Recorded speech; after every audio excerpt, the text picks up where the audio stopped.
This is Mars. Welcome back ulit sa ating YouTube channel. So for today's video and content, another price update na naman tayo dito sa isang trusted seller dito sa Green Hills, which is J&J Gadget Store. Ayan, so nandito tayo ngayon sa permanent shop nila sa 3rd floor V Mall. If by any chance na naliligaw po kayo, pwede kayong magtanong sa mga guard. Tanong nyo ko sa inyo, 3rd floor V Mall. Ayan, i-guide naman nila kayo. Basta nearest landmark sa kanila is Data Blitz or basta sa escalator, and dire-diretso lang kayo sa kaliwa. Pag akyat nyo is kaliwa lang kayo, dire-diretso lang kayo, makikita nyo kagad yung pink na logo ng J&J Gadget Store. Ayan, sa 2nd floor, Tiangge naman, di pa rin sila lumipat, XA15 pa din po ang pwesto nila Ate Jelly. So magpa-price update lang tayo ng second hand iPads nila dito. So without further ado, let's go ahead and proceed to the next video.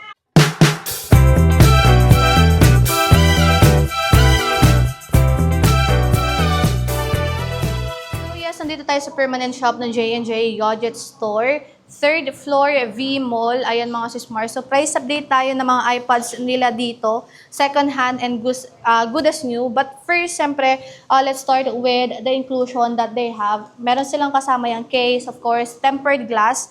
And meron na din yung original charger. And yung retractable nilang ang tawag doon, case ba yon? Yun yung rated, kasama na yon sa inclusions nila sa iPads nila. So, let's start with Air 2.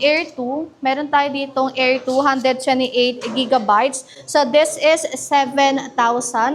But if you're looking for affordable iPad then na Air 2, meron silang 16 gigabytes and that is 5K, and yung 32 gigabytes nila is 5,500. So, next is Mini 4. We also have here Mini 428 gigabytes. We have two available colors, rose gold and also space gray. Pagdating sa Mini 4, 7,500 to mga sismores. Ayan. Sa iPad Mini 4. So, ayan yung ating iPad Mini 4 dito sa J&J Gadget Store. So, may 5th gen tayo dito mga sismores.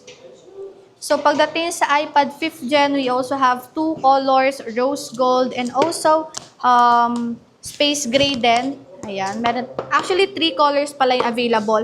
Pero yung isa is 32 gigabytes. So, 32 gigabytes nila sa 5th gen is 7,000 and then yung 128 gigabytes nila is 9,000. So, sa 5th gen nila na 128 gigabytes, ito yung available color. Ayan, as you can see right here. And then, sa 32 gigabytes naman nila, we have here two colors also. So, ito. So, ito yung two colors nila sa 5th gen sa 32 gigabytes. Ayan.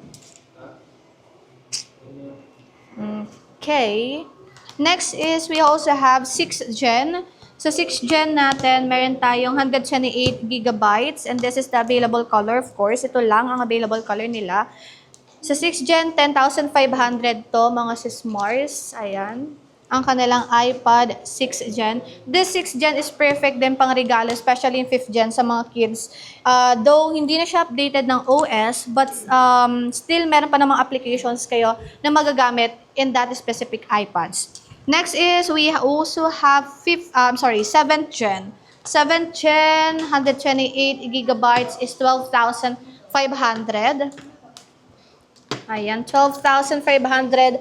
iPad 7th gen, 128 gigabytes. Ayan. So, we need to be careful kasi pag nabagsak natin to, mark as sold kagad to. Meron din tayong 8th gen dito. So, iPad 8th gen, 128 gigabytes is 14,000. Ayun ang ating iPad 8th gen.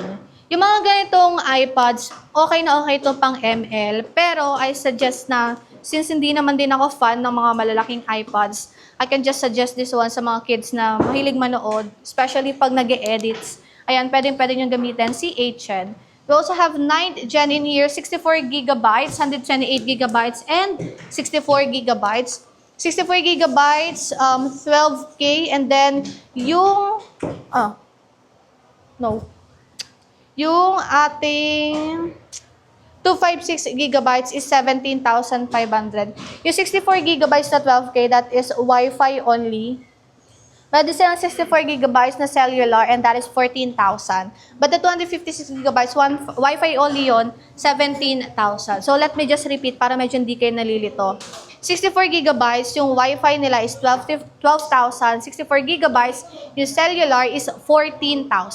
Meron din silang Wi-Fi only na mataas na storage, 256 gigabytes, and that is 17,500.